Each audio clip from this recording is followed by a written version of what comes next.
Stephen Correño with the dance legend, Bill Haney right here. Man, we're here at your son's gym. Last time we were here, there was a lot of stuff going on. There's a lot of questions to be answered, right, going over there. How's your son going to do with the time and stuff? I think I don't think the visa thing had come out yet, but it all came out for the better. You showed up. You were there in the 11th hour. You pulled up and helped your son. Tell me just what that experience was like, having gone with your son, kind of going through the ups and downs of the visa issue, and then it all paying off with him becoming undisputed lightweight champion of the world. Well, thank you. What you guys didn't get a chance to see was he asked me, how did I feel about having my visa already? And then right. Yeah, I'm not going to show you guys everything I showed him, but I'm ecstatic. I'm elated. I'm just grateful that my visa, I have it. The top rank attorneys have done a tremendous job. The Victorian government, who's given me the opportunity to come over not once, but then come over twice. I'm very appreciative of them. DeBella Entertainment, who's also worked really hard, their attorneys, and my attorney, John Horn, who always does an amazing job. It's just a good time. It's a good time for me, just hearing the fact that the undisputed champion of the world is going back across the pond to defend, and it just happens to be my son, Devin Haney. That's so awesome. You see the pride oozing out of you, man. It's beautiful. Yeah. Man, the first time around, Devin was dominant with one hand. The jab really kind of neutralized them. Obviously, he's a workhorse.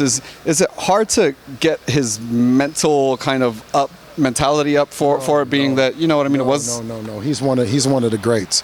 He's one of the greats in the making. As time goes on and he has more stages to grace and more great opponents to face, the world will see just how talented he is.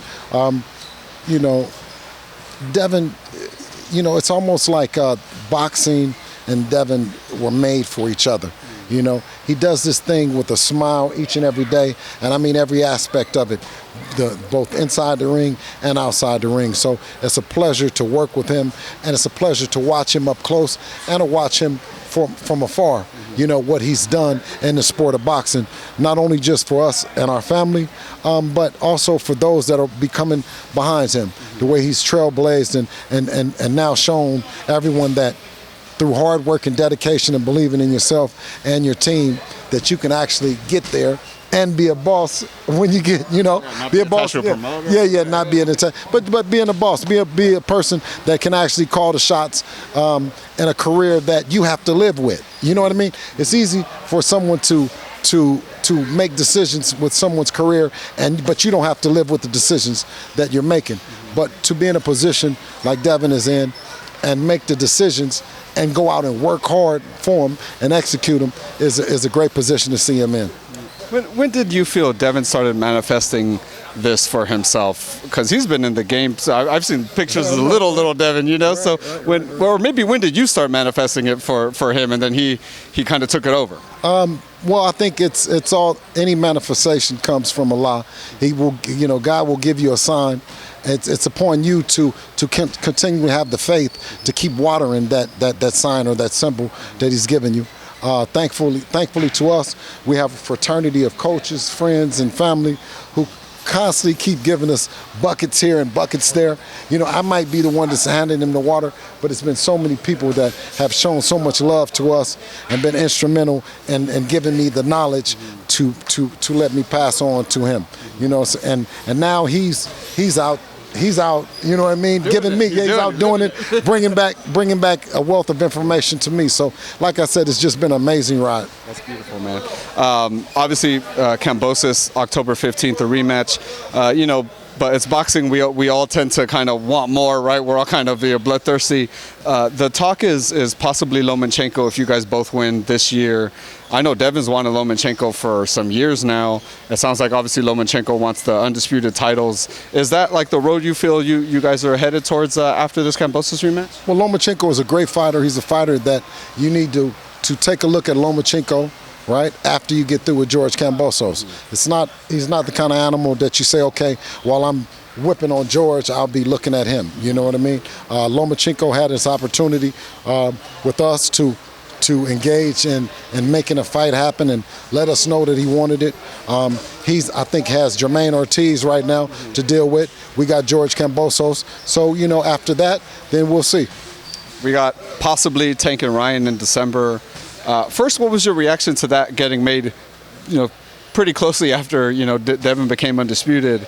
Now that the big fight's getting made at lightweight. Just first, what was your reaction to that, and how does that play out? You just have to wait and see. You know what I mean? I'll wait and see him in the ring. If that's the case, then, that's good for them. You know what I mean? And, I expect it to be a competitive fight. But what I would look to see is the Ryan that I'm used to seeing, the Ryan in amateurs that would have fought anybody, the Ryan that is not the YouTube guy. It's the hard-working Ryan Garcia. That's the Ryan that I know, you know what I mean? That's backed by a hell of a family in Henry and his mom, Miss Garcia, you know what I mean? So I wish him well, you know what I mean? But it's always hard for me to respond to anything that he's doing because I'm so unsure about whether or not he's in a healthy mind state or, you know what I mean, is he being competitive? Is he talking shit? You know what I mean? What is it? You know what I'm saying? So I always want to be mindful and respectful, but at the same time, you know what I mean? Ryan had a chance to get it, and he chose to go the other route. You said you want to see that Ryan back kind of from the amateurs at Hungary, right? Does that Ryan, I ask a lot of people about Tank versus Ryan. A lot of people tell me Tank, but does that Ryan, that dedicated Ryan you just mentioned, does he beat Tank? Right, you're right. It'll be competitive. If that Ryan goes in, that's either going to get stretched out or going to stretch Tank out, right? Then you can expect a great fight. But if he goes in there timid, right, or worrying about anything else other than cleaning Tank up, it's going to be a short night. Just to pick your boxing IQ, man. Terence versus Errol Spence. It seems like they have agreed to everything. Hopefully, we get the fight we've been wanting for a while. We might get it twice. Well, what's your thought on that rematch clause that, whoever loses can enforce it, they just get lesser amount of the pop? Oh, absolutely. I think that's a great fight for the fans. I'm looking forward to it. It's not a fight that you want to pick the winner in.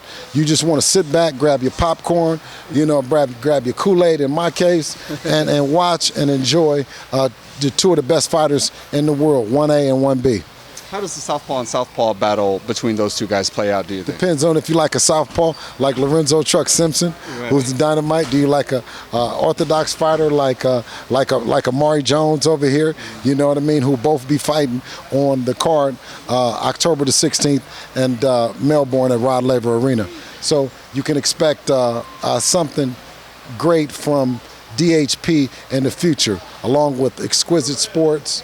You got Lions Only Promotions, and you, of course, got Devin Haney Promotions. That's awesome, man.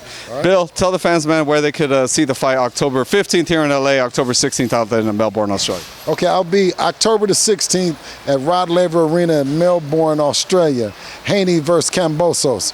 But fortunately for you guys, you'll get a chance to watch it October the 15th here in the United States. There it is. Appreciate you, Bill. Thank you so much, sir.